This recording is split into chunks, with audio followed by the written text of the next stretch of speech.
তথ্যমিত্রের আজকের এই পর্বে আমরা রহস্যময় কয়েকটি জেলখানার কথা বলবো, যা শুনে আপনি আতঙ্কে একেবারে স্তম্ভিত হয়ে যাবেন। আর আপনাদের কাছে আমাদের একান্ত অনুরোধ রইল আমাদের চ্যানেলটিকে সাবস্ক্রাইব করে আমাদের পাশে থাকার। তো চলুন বন্ধুরা শুরু করি। নাম্বার 1, ভিয়েতনামের একটি রহস্যময় এবং ভুতুরে কারাগার হলো ফুয়ালো কারাগার। এই কারাগারটি হ্যানয় হিলটন নামে পরিচিত। এটি মূলত ফরাসি সরকার রাজনৈতিক বন্দীদের বন্দী করার জন্য নির্মাণ করেছিলেন। এই কারাগারটি ভিয়েতনাম যুদ্ধের সময় আন্তর্জাতিক খ্যাতি অর্জন করেছিল। তখন এটি আমেরিকান যুদ্ধবন্দীদের আটকে রাখার কাজে ব্যবহৃত হয়েছিল। এর ভয়ঙ্কর খ্যাতি সত্ত্বেও কারাগারটিতে ভিয়েতনামি বিপ্লবীদেরও রাখা হয়েছিল। এখানে বন্দীদের সাথে নির্মম অত্যাচার করা হতো। আজ ফুয়ালো কারাগার একটি জাদুঘর হিসাবে কাজ করে, যা দর্শকদের তার অন্ধকার অতীতের একটি আভাস দেয় এবং যারা এই কারাগারের মধ্যে মর্মান্তিক কষ্ট পেয়েছিল তাদের গল্প, দ্বন্দ্ব এবং নিপীড়নের মানবিক মূল্যের একটি মর্মান্তিক অনুস্মারক প্রদান করে। নাম্বার 2, ফ্রান্সের মার্সেইয়ের কাছে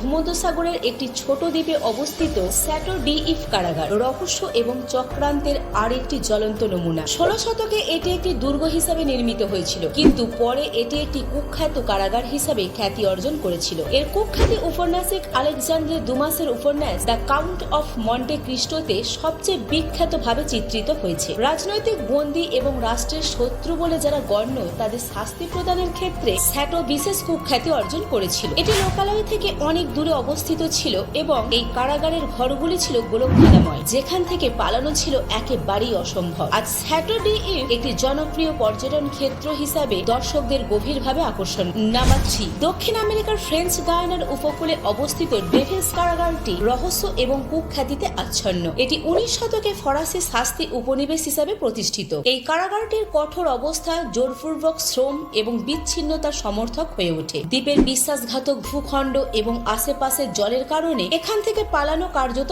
অসম্ভব হয়ে উঠেছিল। এটি ইতিহাসের সবচেয়ে ভয়ঙ্কর কারাগারগুলির মধ্যে। রাজনৈতিক বন্দী এবং কঠোর অপরাধীরা নৃশংস অত্যাচার সহ্য করেছে এবং ভয়ঙ্কর সম্ভাবনার মুখোমুখি হয়েছে। যদিও 20 শতকের মাঝামাঝি পেনাল কলোনি বন্ধ হয়ে যায়, ডেভিলস দ্বীপ নিষ্ঠুরতার ক্ষমতা এবং এর অন্ধকার অতীতের চিরন্তর লোভের একটি ভুতুড়ে অনুস্মারক হিসাবে আজও রয়ে গেছে। নাম্বার 4, সান ফ্রান্সিসকো উপসাগরের একটি পাথুরে দ্বীপে অবস্থিত আলকাট্রাজ ফেডারেল পেনিটেন্সিয়ারি, যা আমেরিকার ইতিহাসে দেশের সবচেয়ে কুখ্যাত কারাগারগুলির মধ্যে একটি। 1934 থেকে 1963 সাল পর্যন্ত আমেরিকার কিছু কুখ্যাত অপরাধী এই কারাগারে বাস করে। এই কারাগারটির ডাকনাম ছিল দ্য রক। এই কারাগারটি তার বিচ্ছিন্ন অবস্থান এবং কঠোর অবস্থার জন্য পরিচিত। এখান থেকে পালানো সম্ভব বলে মনে করা হয়েছিল এবং এর সাহসী প্রচেষ্টাও করা হয়েছিল, কিন্তু তা ব্যর্থ হয়। কারাগারের রহস্যময়তা তার কঠোর পদ্ধতির গল্পের সাথে বেড়েছে, যার মধ্যে রয়েছে গর্ত, নির্জন কারাগারের কোষ এবং 1946 সালে আলকাট্রাজের কুখ্যাত যুদ্ধ। আজ আলকাট্রাজ একটি জনপ্রিয় পর্যটন ক্ষেত্র হিসাবে দাঁড়িয়ে রয়েছে, যা এর অতীত এবং অবশিষ্টাংশগুলি অন্বেষণ করার জন্য দর্শকদের আকর্ষণ করে। তো বন্ধুরা, আজকের ভিডিওটি আপনাদের কেমন লাগলো তা কমেন্টে জানাতে ভুলবেন না, আর ভিডিওটিতে একটি লাইক অবশ্যই দেবেন।